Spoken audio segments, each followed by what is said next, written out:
서울 아파트 매매량이 좀처럼 회복되지 않고 있다 이런 얘기가 나오던데요. 네네.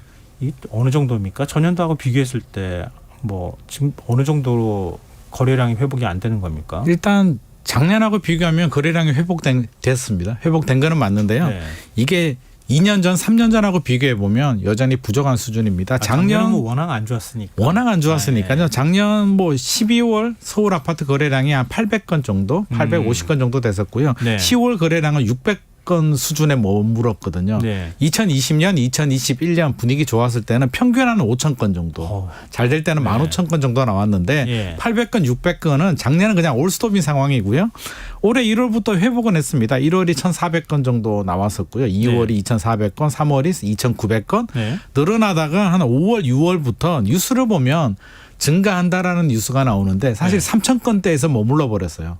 이게 상승장이면 3,000건, 4,000건, 5,000건 이렇게 올라가줘야 되는데 네. 4달 연속으로 3,000건대 머물다 보니까 이게 박스권에 갇혔다. 치고 올라가지 못한다. 대세 상승 같으면 좀 이게 거래량이 늘어나야 되는데 네. 오히려 매물이 늘어나고 있고요. 매수자들은 1월, 2월, 3월 가격이면 괜찮은데 예. 이게 지금 가격도 반등을 했거든요. 예. 지금 지금 가격을 따라가도 되나라는 약간 걱정되는 마음이 있기 때문에 예. 팽팽한 줄다리기를 하면서 거래량이 그냥 3,000건 수준에서 멈춰버렸습니다. 그러니까 회복될 듯 했던 거래량이 네.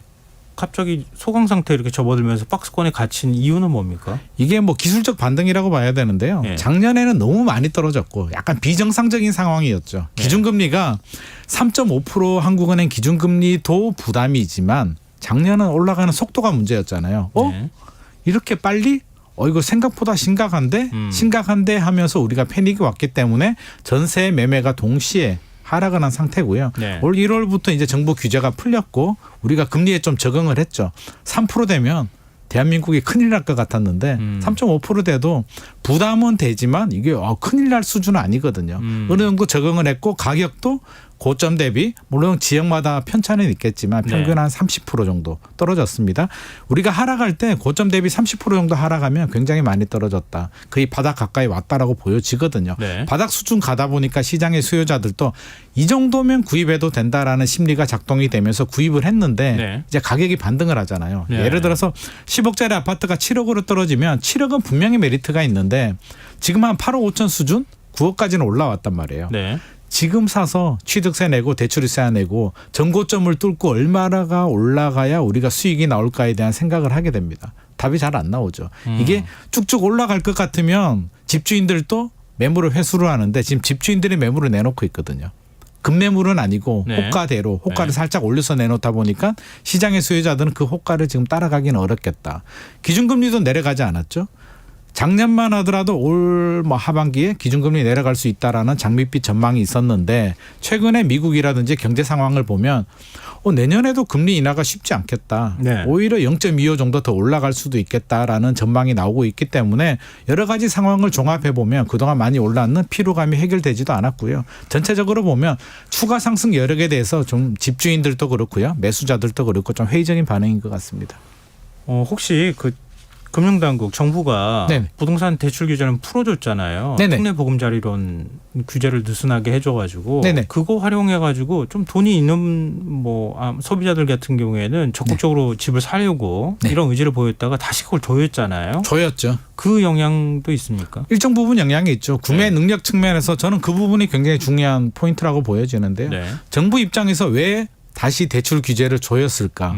정부가 바라는 건 집값 상승이 아니거든요. 내년 4월 총선을 앞두고 안정이에요. 폭락해도 안 되고 폭등해도 안 되는 상황인데 네. 통계를 보면 1월보다 계속 상승세를 보이고 있거든요. 네. 최근 청약시장 분위기는 또 좋아요. 그러면 고분양가 논란에도 경쟁률이 높게 나오다 보니까 또 시장의 지금 반응이 인허가 물량, 착공 물량이 줄어들면 3년, 5년 후에 입주 물량이 부족하니까 예. 지금은 아니더라도 3년, 5년 후에 집값이 올라갈 수 있다라는 심리가 좀 작동이 됩니다. 네. 그러니까 정부 입장에서는 이 불안 심리를 좀 차단을 시켜야 되는데 차단시키는 방법이 공급 대책이 나왔고요. 두 번째는 자금줄을 좀 죄자. 가계부채 관리도 해야 되니까 우리가 너무 많이 풀어준 것 같다라는 생각에 규제 지역을 뭐 이렇게 규제를 건드릴 수는 없는 거고요. 예. 소리 소문 없이 사실은 특례보금자리를 살짝 없애버렸고요. 우대형이 내년 1월에 없어지거든요. 그리고 50년을 40년으로 줄인 게 사실은 이게 규제에 해당이 됩니다. 그래서 속도 네. 조절에 들어간 거죠. 추가 상승을 좀 막겠다는 의미인데 시장에서는 그런 부분도 영향을 받는 거죠. 자금 구매 능력이 좀 약해지다 보니까 심리적으로도 추가 상승에 대한 기대감이 낮아진 상태에서 대출 규제까지 들어오니까 사실상 좀 관망으로 돌아선 상황입니다. 일부에서는 그런 얘기도 해요. 문재인 정부 때 부동산 가격이 급등해서 한 2배가량 올렸다고 얘기를 하잖아요. 아파트 네네. 같은 경우에는. 네, 맞습니다. 윤석열 정부 들어서서 아파트 가격이 좀 하락 추세였잖아요. 네네. 저 원희룡 국토부 장관도 얘기했지만 아파트 절반 정도까지 내려가도 된다고 감당할 수 있다고 하지 않았어요? 네네. 그럼 조금 더 내려가게 해서 청년들도 집을 좀 더 살 수 있도록 해준다거나 그런 정책으로 가야 되는데 네. 정책이 정반대로 거꾸로 왔잖아요. 지금까지. 이게 사실 국토부 원희룡 장관 입장에서도 마음은 가격이 좀 서서히 떨어져 가지고 좀 사실 어느 정부라도 집값 오르면 굉장히 부담스럽거든요. 네. 부담스러운데 반대로 집값이 서서히 안정이 되고 떨어져야 되는데 빠르게 떨어지게 되면 작년 같은 경우에 미분양이 문제가 됐거든요. 네. 작년 1월에 미분양이 2만 1,000호 정도 됐는데 작년 올 1월이죠. 작년 12월에 6만 8천호, 올 1월이 7만 5천호까지. 1년 만에 3.5배가 늘어나게 되고요. 미분양이 늘어난다는 얘기는 PF 대출이 문제가 되죠. 네. PF 대출이 문제가 되면 금융시장, 국내 경제로 이렇게 불똥이 튀기 때문에 정부 입장에서는 올 1월에는 어쩔 수 없이 제가 이해를 하자면 어쩔 네. 수 없이 개입을 할 수밖에 없는 상황. 그렇다고 해서 대출 더 많이 받게 해줘가지고 집 사십시오 이렇게 얘기하는 건 좀 올 문제 있는 거 1월은 아닙니까? 워낙 긴급한 상황이었죠. 믿었던 둔촌주공마저도 사실은 둔촌주공이 굉장히 중요했는데 네. 둔촌주공을 개입하지 않고 심리를 그대로 내버려 뒀다면 하락폭이 더 커지게 되고요. 미분양이 7만 5천호까지 늘어났는데 10만 호까지 늘어나게 되면 패닉으로 가면서 집값이 폭락하게 되거든요. 그런 상황은 막아야 된다라는 게 좀 작동이 된 것 같은데 네. 그렇게 대출을 풀어줬다가 이제 네. 어느 정도 회복이 되니까 자꾸 빚이 늘어나니까. 어떻게 보면 화장실 들어갈 때하고 나올 때가 좀 달라진 거죠. 그래서 원래는 관리가 들어가고 서서히 안정이 됐어야 되는데 작년에는 너무 빨리 떨어졌으니까 우리가 개입을 한 거고 이제는 또 정상화가 어느 정도 됐기 때문에 다시 또 살짝 관리가 들어가고 있는 상황입니다. 부동산 시장이 어려운 것 같아요. 정말 진짜 어려운데 네네. 부동산 불패 신화 때문에 그동안에 네. 그냥 묻지 마 부동산 투자하고 아파트 그냥 계속 오르니까 네네네. 뭐 빚을 내서라도 계속 사야지 네. 갭 투자도 하고 네. 뭐 이렇게 했던 거 아니에요? 맞습니다. 근데 결국 하여튼 이렇게 흐름이 바뀌고 가니까 네. 아파트 부동산 그 청약 시장의 경우에는 근데 이거하고 정반대 흐름을 보이고 있는 거잖아요. 말씀하셨던 것처럼 그렇죠. 또 다시 그래도 집값은 다 떠받쳐 주는 거야. 강남 같은 경우에는 이미 문재인 정부 시절 때 호가 지금 넘어서는 상황이다. 맞습니다. 뭐 이런 일부 단지들은 그러고 있습니다. 예, 그런 얘기까지 나오잖아요. 네네. 사놨더니 손해는 안 보더라. 이런 신호를 주기 때문 아닙니까? 이게 불패 신화도 있고요. 뭐 장기적으로 우상향한다는 말도 있는데 뭐 네. 장기적으로 보면 우상향하는 건 맞습니다. 실물 자산이고요. 우리 화폐 가치도 떨어지기 때문에 그 부분이 반영되는 부분이 있는데 이게 불패라는 게 우리가 좀 잘 이해를 해야 되는 게 장기적으로 우상향한다는 말이 집값이 떨어지지 않는다는 말이 아닙니다. 10년, 15년을 보면 올라가 있는다는 거지 중간 과정을 보면 7년, 8년 상승하고요. 3, 4년 조정이 되고 이런 흐름이 반복이 되고 있거든요. 네. 우리가 나무가 아니라 숲을 보고 좀 길게 봐야 됩니다. 2015년에서 2021년 집값 많이 올랐잖아요. 문재인 네. 정부 시절에. 네. 지금은 사실상 그런 상승장은 끝난 상황이고요. 이제 조정장에 들어갔는데 예. 일부 오판하시는 분들이 바닥 찍고 올라가는 거 아니야? 지금 계속 올라라고 하는데 1년 조정되고 다시 대세 상승이 돼서 7년 계속 상승하는 건 사실 이치적으로 맞지도 않습니다. 그래서 우리가 조금 긴 안목으로 봐야 되고 아직까지 2020년, 2021년에 발생한 버블은 아직 제거가 되지 않은 것 같습니다. 항상 이성보단 감성이 앞서는 상황이라 불안하죠. 또 이러다 집값 오르는 거 아닌가 하는 불안한 마음도 있고요. 또 우리 청년들 미래가 또 지금 재테크하지 않으면 또 불안한 마음 여러 가지가 맞물려 있는 것 같습니다. 뭐 앞서도 이제 몇 가지 내용들이 나와서 지금 청약 열기가 왜 이렇게 뜨거워지고 있는지 설명이 어느 정도는 됐을 것 같은데요. 네. 일단 정부가 분양 물량 늘리겠다, 주택 공급량 늘리겠다고 좀 나선 상황이잖아요. 네네. 그래서 대책까지 지금 발표한 건데 맞습니다. 부동산 청약 시장은 어떨 것 같으세요? 청약 시장은 약간 특징이 있는 게 우리가 좀 예의주시해야 되는데 청약은 특징이 계약금 10%만 내고요. 3년 후에 입주합니다.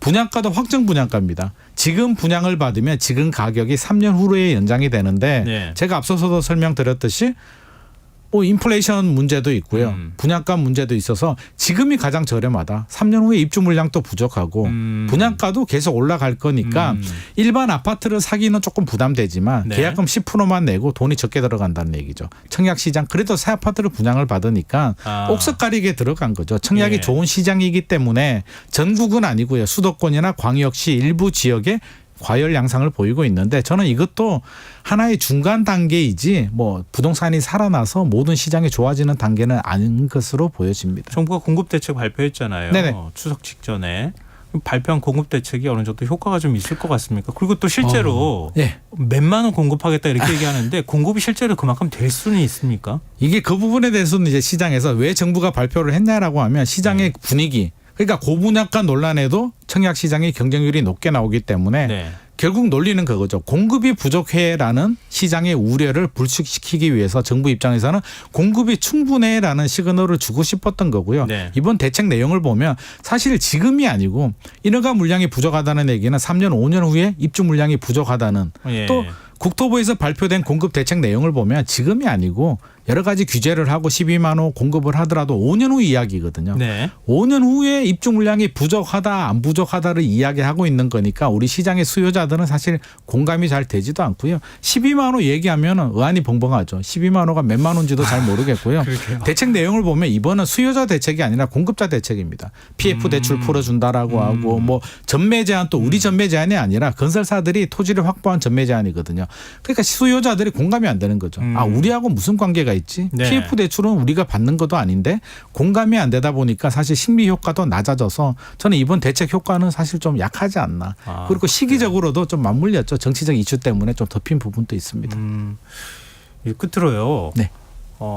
집 사야 됩니까? 안 사야 됩니까? 이걸 자꾸 좀 여쭤보게 돼요. 지금 뭐 부동산 청약에 해도 괜찮은 걸까? 네. 아니면 내가 지금 집이 필요한 상황이거나 아니면 좀 더 여윳돈이 있어서 투자를 해도 될 만한 상황이라고 하면 지금 이 시점에서 집을 사도 될까? 이렇게 생각하시는 분들 많을 것 같거든요.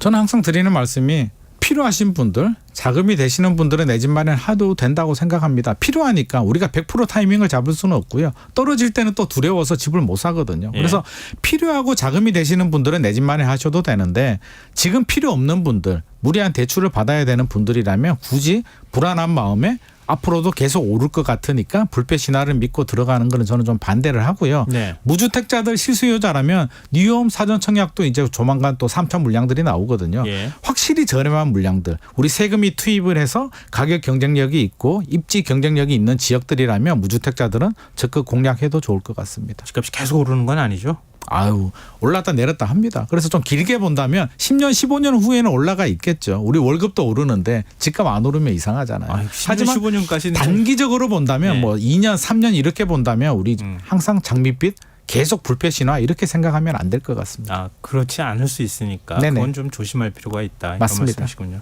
네, 알겠습니다. 오늘 말씀 여기까지 듣겠습니다. 말씀 고맙습니다. 감사합니다. 지금까지 김인만 부동산 경제연구소장이었습니다.